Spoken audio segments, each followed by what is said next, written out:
Mais pour quelqu'un qui doute, ou pour un non-croyant, le simple fait de prétendre que des passages du Nouveau Testament sur l'absence de péché de Jésus sont inspirés ne serait pas convaincant. Pour l'non-croyant ou le croyant qui a des doutes, la résurrection de Jésus nous donne un bon argument pour croire que Jésus n'a jamais péché. L'argument pour l'absence de péché de Jésus et donc pour la capacité de Jésus à être notre sauveur qui prend notre punition sur lui peut être formulé ainsi. 1.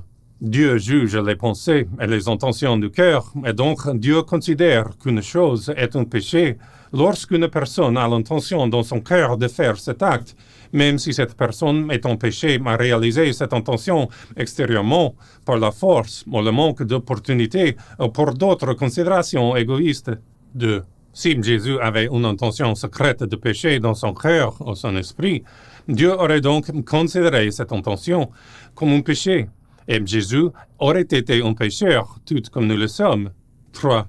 De la même manière que Dieu ne nous ressuscite pas définitivement d'entre les morts parce que nous sommes pécheurs, puisque la mort physique est la malédiction de Dieu pour le péché, Dieu n'aurait pas ressuscité Jésus d'entre les morts définitivement si Jésus avait commis un péché. Les résurrections de Lazare et d'autres n'étaient que temporaires et avaient pour but de glorifier et de révéler le Christ.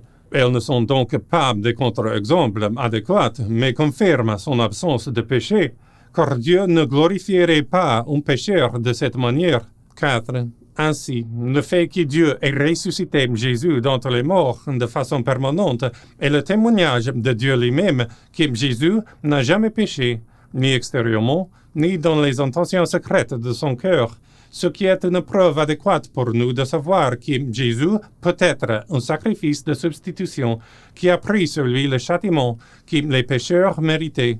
Avec ce raisonnement, malgré le fait qu'une grande partie de la vie extérieure et de la vie mentale antérieure de Jésus n'a jamais été observée par les humains, le chrétien peut toujours fonder sa conviction que Jésus a vécu une vie sans péché, mais qu'il était Dieu lui-même, sur la conclusion historique que Dieu a ressuscité Jésus des morts, ce que Dieu ne ferait pas si Jésus avait péché.